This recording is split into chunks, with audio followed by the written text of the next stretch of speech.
بسم اللہ الرحمن الرحیم۔ السلام علیکم۔ روشنی ٹی وی میں خوش آمدید۔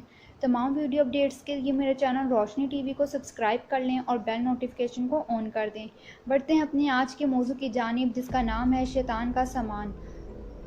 میرے عزیزو، حضرت عیسیٰ علیہ السلام نے ایک دفعہ شیطان کو دیکھا کہ وہ 5 سامان سے بھرے ہوئے خچر لے کر جا رہا ہے۔ حضرت عیسیٰ علیہ السلام نے اس سے پوچھا کہ کہاں جا رہے ہو؟ شیطان کہنے لگا کہ سامان فروخت کرنے کے لیے جا رہا ہوں۔ حضرت عیسیٰ علیہ السلام نے پوچھا کہ سامان کیا ہے؟ شیطان نے پہلے خچر کی طرف اشارہ کر کے کہا کہ اس میں ظلم ہے۔ حضرت عیسیٰ علیہ السلام نے پوچھا کہ یہ کون خریدے گا؟ شیطان نے کہا بادشاہ۔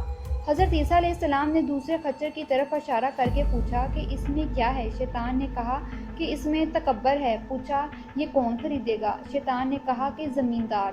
حضرت عیسیٰ علیہ السلام نے تیسرے خچر کی طرف اشارہ کر کے پوچھا اس میں کیا ہے؟ شیطان نے کہا کہ اس میں خیانت ہے۔ پوچھا یہ کون خریدے گا؟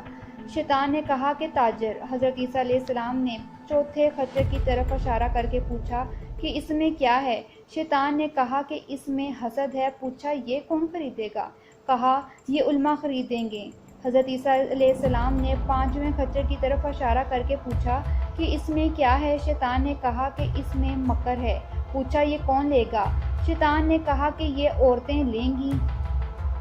میرے عزیزو، پھر ہر جگہ اس قسم کے لوگ ہیں، لیکن اب سارے لوگ اس طرح کے تو نہیں، سارے زمیندار متکبر تو نہیں، سارے بادشاہ ظالم نہیں، سارے تاجر بددیانت نہیں، سارے علماء میں حسد نہیں، ساری عورتوں میں مکر نہیں۔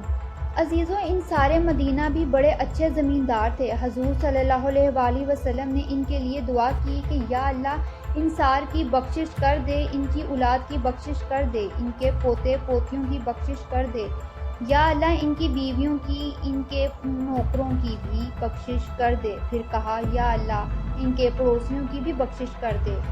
عزیزو، مدینے کے زمینداروں نے ایسا زمیندارہ کیا کہ اپنی 5 نسلیں بخشوا گئے۔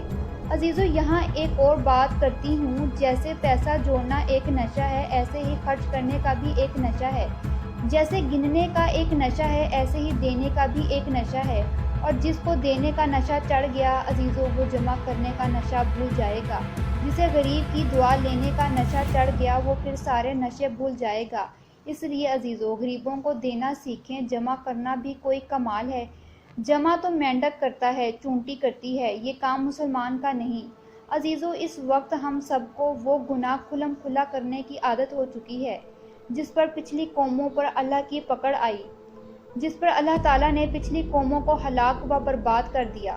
اوہو، ہر گناہ اس وقت پوری طاقت اور بے شرمی سے ہو رہا ہے۔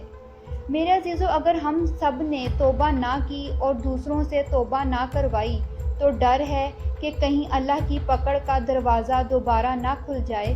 اس لیے آئیں مل کر اللہ کے آگے جھک جائیں اور سچے دل سے معافی مانگیں کہ اللہ جی، جو ہو چکا اس کی ہم معافی مانگتے ہیں اور آئندہ وعدہ کرتے ہیں کہ آپ کے حکموں کے مطابق چلیں گے، پیارے نبی حضرت محمد صلی اللہ علیہ وآلہ وسلم کے بتائے ہوئے راستوں پر چلیں گے۔ اللہ رب العزت ہم سب کو سچی توبہ کرنے کی توفیق دے۔ آمین ثم آمین یا رب العالمین۔ میرے عزیزوں، ہم ان برائیوں سے باہر آ سکتے ہیں۔ ہمارے اندر ایسی بہت سی برائیاں ہیں، اگر ہم کوشش کریں تو ہم لازمی ان چیزوں سے باہر آ جائیں گے۔ کوئی بھی چیز ناممکن نہیں ہے۔ مجھے اپنا فیڈ بیک لازمی دیجیے گا۔ آپ کو آج کا موضوع کیسا لگا؟ مجھے اپنی دعاؤں میں یاد رکھیں اور اپنے گھر والوں کا خیال رکھیے گا۔ فی امان اللہ۔